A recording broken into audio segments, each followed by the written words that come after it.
Welcome back to Module 4. Just to review Module 3, the first foundational practice of supportive environments, we spent some time talking about expectations, norms, and routines. Um, we talked about restorative practices. We talked about culturally responsive practices. And then this notion of the last one around co-regulation. So I want to do this as a separate module because I think this can be a standalone, really talking around how are we ensuring that our staff are showing up to school so they don't develop those burnt out attributes that I talked about in module 1. So really digging into what is adult regulation, how is it tied to co-regulation and providing supportive environments for both students and staff. So this module really talks about that. So our reaction as adults to stress is the same as students. It's still a biological response. The difference with adults is our brains are developed. So when we're talking about students' reaction to stress and cortisol, it's really damaging pathways that are just starting to develop. And the strategies that I talk about in this series is how to rebuild those pathways because we can still intervene with neuroplasticity. Now, there is research that shows that with adults, there are areas that we can rebuild pathways with neuroplasticity, but since we're in the business of kids, that's really where I spend a lot of that focus. So adult brains are fully developed. We can still make some changes and influence those, but it's really important that we understand our own stress response and our own triggers so that we make sure that we're our best selves when we show up for kids. So I already talked about these in the previous modules, but just very quickly, fight, flee, or fawn. And the fawn one is something that we're just starting to talk about in education around making uh, everything happy and just getting through the day so that we're not causing any problems, which is also still a stress response. All right, so let's talk about stress. I talked about this a little bit already, but really digging into the adult response to that is cortisol is a stress hormone I talked about before. Too much cortisol disrupts the natural stress response system. It can affect physical and mental health outcomes for adults and all humans. Accumulated stress can result in false stress activators. So if you're in a constant state of chronic stress, you might be triggered by something that seems minimal to other people, but because your stress tolerance is so low right now because you have so much stress in your repertoire, you can be triggered by something that doesn't seem like a triggering thing to other people. So it's important to understand in those that you work with, if someone has a big response to something, it's probably not because of you, it's probably because of other stress activators in their life. So everyone has a different size stress bucket.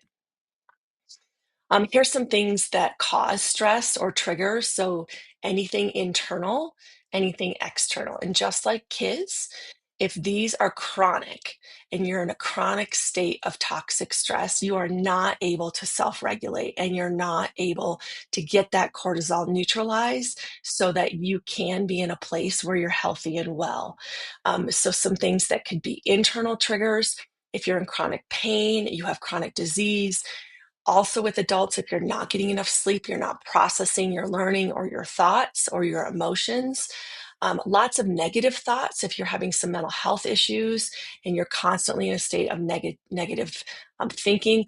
We did talk about that as being a category or a trait of burnout. So if you're already in a burnout space, those negative thoughts can really be a stressor for you.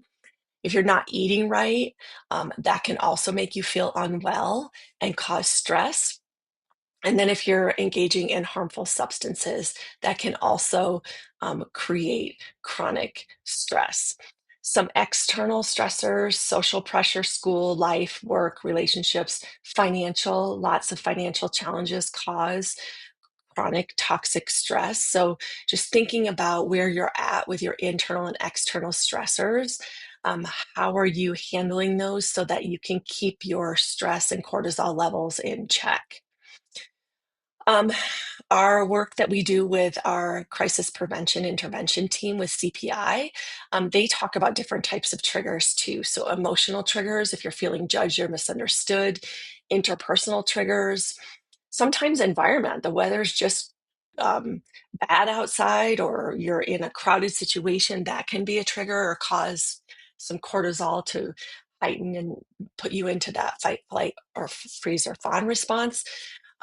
If you're not feeling well, you're just tired, um, feeling fatigued, you have symptoms of burnout, that can be a stressor. Social, um, we talked about that with teacher burnout, that if you don't feel like you're making an impact or you feel inadequate, you don't have the resources you need to be able to do your job, that can be a trigger.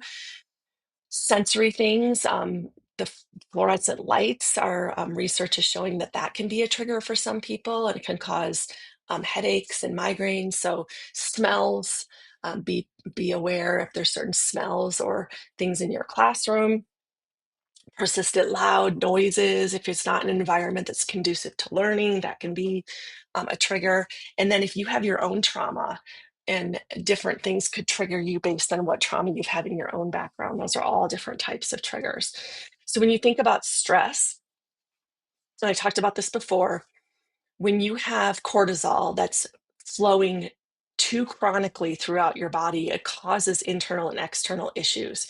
So, what is your stress response? If you have cortisol that becomes high levels, it makes your heart beat faster, your blood pumps, you breathe more easily. Can you recognize when that is happening in your own body? Because when that does happen, other functions of your body shut down, like your immune system, your ability to think logically, um, some of your your systems and your body systems shut down. The only system that is um, activated is your heart and your airway to keep you alive. Everything else is shut down so that you can escape the threat. So, do you know what your reaction is? Can you feel in your body when cortisol gets heightened, when you're in a state of fight, flight, freeze, or fawn? Can you recognize that stress or anxiety? And if you can, do you know what to do when you're there? So here's just some examples of the same things that can happen. Narrowing of the blood vessels, that could make you feeling faint or lightheaded. If you're tense and you're holding on too tightly, that can make you tired. Um, if your hormones, like you could get a stomach ache. If you're um, in a stress response, you could get feel unfocused or not get things accomplished if you're in that. So all these major systems can be negatively impacted due to that stress hormone cortisol. So number one, can you identify your bodily systems when you're in that state? And number two, I love this chart. I got this on Google Images from Catherine Vogel. It's a source here at the bottom if you search for that. And she really talks about that with humans. Remember, we're biologically designed to connect because when you connect relationally with someone, it releases oxytocin, the hormone oxytocin, which neutralizes cortisol. So when you're in a heightened state, you've lost that connection and you're either activated in a fight or flight or activated in a fawn or freeze. So, as adults, it's important for us to recognize when we get out of that connection zone. And in schools, we say that's the learning zone. When you're in the learning zone or the connection zone, your brain is fully online and you're able to learn and your body is regulated, your mind is regulated, and you're able to connect and learn at high levels. But if you're in one of those other areas, nothing else works except the parts of your body to keep you alive. So as adults, we need to recognize that. And I even go so far as to tell to tell staff that if you recognize that your system is going into an activated state, you verbally process that out loud with your class. So let's say that the construction moved outside your window and a dump truck came in and started plowing next to the window while you were trying to teach. you're going to get activated. Whether you're in a fight or flight or a fawn or freeze, you'll be activated. And if you can recognize what that looks like biologically, how do you talk through to your kids how you're recognizing that? And then what are you doing to show them that you're getting yourself back into that connection zone? Another important thing, we have um, the ability as staff in schools to be able to hold each other accountable. So when you think about the people you work closest with day to day, can you tell when they're activated, what their stress response is?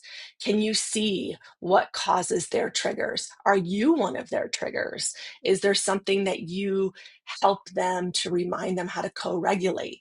Do you help them? So here's just some of those. Do you see people pleasing, avoiding conflict? Do you have staff that do that? And in what circumstances? Do you see people that are disassociating, spacing out, depressed, all these things? So, how do we recognize this in other people we work with? And how are we helping co regulate them? So, in the moment, so let's say that you um, recognize that you have this biological response. So, in the moment, how do you get yourself back into that connection zone? Really easy. Some things, and we teach this to our kids, this is not new. So, box breathing, breathe in for 4, hold for 4, out for 4, hold for 4. What that does is it puts oxygen into your system that slows your heart rate, which increases the oxygen to your brain, and it decreases that physical response to stress. So number one, so if that dump truck is outside, you're feeling activated, talk through box breathing with your kids and they can see how it calms. And then they can start breathing with you. Maybe they're activated too. I always like to bring this one up. This is kind of funny, whether you believe in acupuncture or not. I think there's some science to the fact that when you switch your attention to something else, it regulates you. So when um, there's a lot of evidence that does show acupressure does work. Um, so when you're in an activated state and you recognize that, or you see a student that's in an activated state, how can you start some of this acupressure on different parts of your hand? Your hand and some of these connect to different parts of your biological system. So, your stomach with your thumb, if you're experiencing anxiety, your stomach hurts. If you press that, does that help your stomach? Fear, your forefinger. I always love that the middle finger is anger, um, sadness, and then nervousness, and then happiness is your belly button. If anything, if you're not a believer in this, what it can do is take your mind off what the trigger is and what's activating in it, puts you back in a different space to regulate your breathing, which helps regulate your response. So it's that grounding presence if you're focusing on something else. So always something that you could try. I like to put this, hang a poster up in your classroom where you can start verbally referring to it if you or one of your students is activated by something. I just love this picture alone. I think that calming pictures can help you become um, regulated better. This is great for kids that are in a state that needs some grounding practices. Again, it's bringing attention away from what the trigger is. So, one of the things I talk about with staff is, let's say that you're in your classroom, you're doing a math lesson, and you can tell that the lesson is kind of um, is maybe going a little sideways and kids are getting frustrated because you could take a whole class grounding break. Everybody put your feet on the floor, close your eyes, take some box breathing breaths, do it together, and then you can walk through some of these 5 things you can see, touch, hear. Great ways to get kids grounded, get them re-engaged, because when they're frustrated and when they're triggered, cortisol shuts down their learning brain. So you can be teaching the best, most engaging lesson, but if they're triggered by something and they're stressed, their frontal lobe, their learning brain is offline anyway. So it's better to stop, take a pause, get their brain back online and re-engage. Here's just some other charts to talk about how you can activate different hormones that can help neutralize cortisol. So, dopamine, soft music in the classroom, getting good sleep, eat. How do you reinforce that yourself? How do you model that for your students? Oxytocin, that's that immediate cortisol neutralizer when you connect. Give a hug, dance, compliments, dance parties, serotonin. People live and die by this. I know I do. I do yoga every morning. It just releases that serotonin. It calms me and it helps me go through if I have a challenging day. Being outside, if you work in a building all day, make sure that you put yourself first, get some time to go outside, be in nature, be in the sun, um, those kind of things. Endorphins, exercise moves. How can you get these endorphins? This is known as a natural painkiller. So if physically you're not feeling well, how can you move your body to neutralize um, some of that unwell feeling? Here's some strategies of how to self-regulate. You're using neuroscience. If you're stressed, breathing. If you're anxious, walk around. It will deactivate the amygdala. If you're sad, acknowledge that you're sad and move your body to get those endorphins going, which will help you make it's a natural happy maker. If you're impulsive or you're angry, look outside. Changing the direction of your gaze will help you think more clearly. If you have low motivation, um, do something to snap the nervous system back on track. So do some breathing, do some jumping jacks, get your nervous system flowing again. If you're feeling low, sad, you can start journaling, just different things to help activate those different hormones so that you can have some control. So just again, some of the stress when you have this ongoing cortisol at unchecked levels in your body, it can affect your concentration. It can increase negative health outcomes like heart attacks, increase weight gain. You can get sick. It suppresses your immune system. Again, when you have chronic cortisol in your body, it suppresses everything except how to get you away from the threat. So if you don't actively have these other systems in your body working in a healthy way, it will have damaging effects on your body. So, one of the things that I always say is you have to model and you have to put yourself first, and you have to ensure that you don't have these unchecked levels of cortisol in your body. If you do, then you are stuck in this cycle. Don't get stuck. You need to make a plan. Studies show that self care initiatives for staff will not work if each staff person is not committed to their own personal wellness. So I think it's important as leaders in schools that we provide support around co-regulation and wellness so that our staff know that we value that. But we also understand that they have to make the commitment too. It can't just be um, it can't just be uh, put on the school system and the leader to implement that. Staff have to bring something to the table as well. So here's some commitments that I would ask teams to make. So in the moment, can you identify your internal reactions? Can you identify one or more strategies that you can do immediately? And how can you model that for kids? And then daily, what are you doing daily to end that stress cycle? So can you set some daily reminders? Do you commit to an exercise routine? Do you commit to journaling? Do you commit to anything that's going to keep those positive hormones going? Do you have support teams at your school? Can you identify and do you have commitments with your teammates when they're triggered, how to help co regulate them? How do you hold each other accountable? What does that look like? Create your plan. Here's just some examples of how you can create your plan to trigger different hormones when you're feeling different ways. And then purposely activate them. I thought this was really interesting. I talked about these a little bit, so I'll kind of um, go through these in some a little less detail, but we've talked over and over about oxytocin, the love hormone. It's released during social bonding and physical touch, so it lowers cortisol. It helps teachers and support staff regulate stress, co-regulate, and it improves teamwork and workplace culture. Huge. So is this a focus for you and as a leader in your school?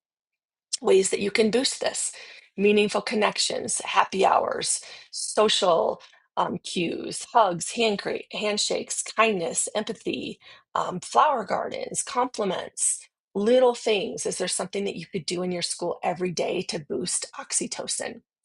Serotonin, this is a mood stabilizer, how it works. helps you regulate sleep, mood, and well-being. It reduces cortisol, and it helps build resilience against burnout. So it keeps school staff emotionally balanced, long-term stress management, and focuses on positive decision making. So ways to boost serotonin: eat lunch outside, take a walk, volunteer for recess duty when you're outside. That's a quick fix to get your serotonin levels up. Other ways: physical activity, do dance parties, yoga, um, do physical breaks, do something where it's getting that serotonin going if you're feeling like it's lowering. Other ways: nutrition. You've got to focus on putting good nutrition in your body. That's the gas that keeps you going, and it releases the right kind of hormones. The other hormone, dopamine. Dopamine is that reward chemical. We talked about how when kids engage in activities to increase dopamine, what activities are you increasing in to increase your dopamine? Are they social media and that junk scrolling to get dopamine up, or is it positive things? So when you're um, have positive dopamine levels, it's increased motivation, pleasure, focusing to positive reinforcement, productivity, building efficacy. It encourages us to stay engaged, gives us accomplishment, and it prevents exhaustion and burnout if we can keep our dopamine levels in check. So, how do we do this? Goal setting. When you boost dopamine, it's achieving small, achievable goals. So if you build a community in your school around collective efficacy and giving teachers resources and you learning and reflecting on your own learning, that boosts dopamine. It gives you efficacy. You can make a difference. What are hobbies and activities that bring you joy? That boosts dopamine. Good hobbies and activities are things that you can balance the good with the bad. And there's a gal that I heard talk at a conference called Tara Brown. She's got a great little website. She does trainings. She talks about how do you sling dopamine? Are you a dopamine slinger? What does that look like in your school? Do you give compliments? Do you encourage progress? Um, do you create this positive culture? Are you smiling? Kind of what Zaretta Hammond talked about with a warm demander. Do you exude um, positivity? Do you share small rewards? Do you give positive feedback? How do you promote autonomy? Are you within the with window with your kids? Endorphins. I think we all know endorphins are that natural mood booster. That's when you get endorphins when you do things physically. It reduces pain if you have joint pain or a chronic illness. How do you combat that? Headaches. What can you do to increase endorphins? Physical activity, being mindful, schedule in daily activity. Take your kids on walks, do learning walks around outside when it's good weather, around the school. Are there ways you can get out of the classroom and do things to get those endorphins going? I love this, ways to boost endorphins school wide. Join the fun, dress up for dress up days, laugh at yourself, show kids that you're authentic and real. It builds pathways for them and it helps you too. Playing music, doing something creative, just enjoying that authentic connection building can also increase those endorphins. So, the big picture: all these hormones reduce cortisol, and why that matters. We know that student behavior is at an all-time high. We know that teacher burnout is at an all-time high. We understand that the environmental factors that are playing into how students' brains are developed are causing them to show up to school with different behaviors than they've ever had before. And we are able to change that and rebuild pathways, but we need to be regulated to be able to do that. So we can't co regulate and support brain development in kids if we are not taking care of ourselves either. We get more sick days if we're not well. We have difficulty being authentic with staff and families. This will help us if we're cognizant about how we activate different hormones in our bodies. We can manage stress more effectively, we can strengthen workplace connections, and we can improve well being. So make a commitment to your own wellness. Research indicates that the effectiveness of workplace wellness programs is significantly influenced by employees' personal commitment to their own well being. So, how are you doing that?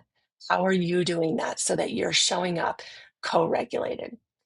All right, so now that we talked about you as the adult being well, now what does co-regulation look like as that last element in supportive environments? So we know co-regulation is that we show up being able to soothe and regulate a child, another person, an adult or a child. So when their storm, when their dysregulates meets our calm, that's when co-regulation occurs. So how are you currently showing up for work? If you're showing up dysregulated, how are you going to take what you just learned into your own practice so that you can be mindful and show up to work in a place where you're regulated and well so that you can co-regulate others? So 3 reasons that co-regulation is important. Co-regulation helps kids and teens feel calm. It can help them problem solve and make better decisions. When they're regulated, it opens up their learning brain. Co-regulation is a bridge to strengthen their own regulation skills. So when you're modeling regulation, you're helping them build their regulation pathway if that's one of those building blocks that was missing. And co-regulation strengthens that bonding between adults and kids. So we know that uh, relationships release oxytocin, which will decrease their cortisol. So again, we can use this with kids too. How do we keep them in the connection zone and regulated while we're also in that connection zone? Because if either one of us is out, someone's not learning. Ways to co-regulate. There's science around mirror neurons. We know that we have a visceral response. If we're watching in a park and we watch someone get hit by a frisbee, we can sometimes make an automatic, oh, that must have hurt, or it shocks our nervous system, or we respond in a similar way as if we were also actually hit. So mirror neurons elicit us to think about what's happening, what action was just taken, and what's going to happen. It could have happened to us. So when we think about our facial cues with kids, we're cueing their neurons to copy us. So how are we putting our neurons out there to co-regulate their neurons? So how we show up matters. It's science. Our behaviors are mirrored by those around us. Our brains are responsible for the ability to understand quickly and instinctively what others feel and experience. And depending upon how students' pathways have been built, they might be misreading what you're putting out there. So we have to do a better job of being very purposeful about our body language, our verbal tone, our facial expressions, because we know now that our kids' pathways may not have gotten that attunement, that understanding, that learning. So our brains pick up and register on the emotional signals on our faces faster than we can process. So when a kid is looking at you, if they think that your face is saying something mean and you've said nothing yet, they're already predisposed to think what you're saying is adversarial, even if it's not. Even if you said something completely positive, they're going into this activated brain response because they're reading your cues on your face faster than they're listening to what you're saying. So our kids will misread facial expressions. It could elicit that fight or flight response, even if it's not meant what we wanted to say. Um, this is also very interesting. Our heart rates synchronize. A study conducted by neuroscientists from the University of College of London found that audience members' heart rates can synchronize during live theater performances. That is fascinating. So think about in your classroom. If you have 30 kids in your class and things are getting elevated and you start to put on music that can synchronize heartbeats together, or something that you can get kids' heartbeats to beat with yours. I was in, as a principal, I had a student that would get dysregulated a lot. And our behavior specialist said, put a metronome on your cell phone, put an app on there. And when you're feeling they're getting escalated, put the metronome on, and you can breathe at the same time, and that metronome will start to regulate that person. And it worked like a charm. It was almost like that magic elixir. But I thought this study was pretty interesting, of how we are so interconnected as humans. And that is what co regulation is. So we can influence behavior of kids. Other ways to boost their oxytocin, we can think about how are we leveraging the release of their hormones, all these ways. We'll get more into the next module about building relationships. But if you're doing these things with kids, it's also helping release your oxytocin too. Stay in that connection zone. So when you're building your classrooms, um, how are you ensuring that your procedures and routines are predictable, consistent, safe, with opportunities for students' agency and growth? That's when you're in the co-regulation zone. So think about the with quadrant. Not enough or permissive support. It's too chaotic and unpredictable and physically unsafe. That is not going to be a co-regulating norm. If it's too much control and students don't have a say, that is not a co-regulating norm. So this falls in perfectly with the social discipline window. How are you building predictable, consistent, safe opportunities to build student agency and growth? That will help kids and you stay in that connection zone. Predictable spaces and routines neutralizes the stress response, and it deactivates cortisol for you and all of those around you. So this is just a little chart, where you can talk about co-regulating and what that might look like. So when you set the scene, what does that look like to co-regulate just the physical space? What about your volume? What does that look like to co-regulate? And what about your physical presence? Remember when I talked about in the culturally responsive section, if you're standing over someone, what that um, cue would mean maybe to someone from a different culture? Think about your physical presence and how volume, scene, and presence can all play into positively or negatively co-regulating kids in your classroom. So here's some other strategies to de-escalate in the moment. Get in that connection zone. Have that chart in your room. Think about, how am I going to get myself there? How am I going to get my kid there? Your priority needs your oxygen mask first. If you're dysregulated, get yourself in the connection zone so that you can get others in there with you. So the metronome, I already talked about that one. Act calm, fake it till you make it. Make sure that your facial expressions are overly calm. Model breathing, model wait time, model, model, model. Remember neuron, mirror neurons. And what does your face say? All ways that you can stop in the moment to co-regulate. Because you as staff, you can tell when this classroom or when specific individuals are starting to get escalated. This works for adults and students. Other regulating strategies, these are ways to just get yourself out of the trigger response and get yourself grounded. All great ways. I love it when teachers put on YouTube, there's lots of beach music that have like pictures of waves. That's a very calming, grounding activity that you could put as brain breaks in the classroom, just to help kids uh, calm and regulate.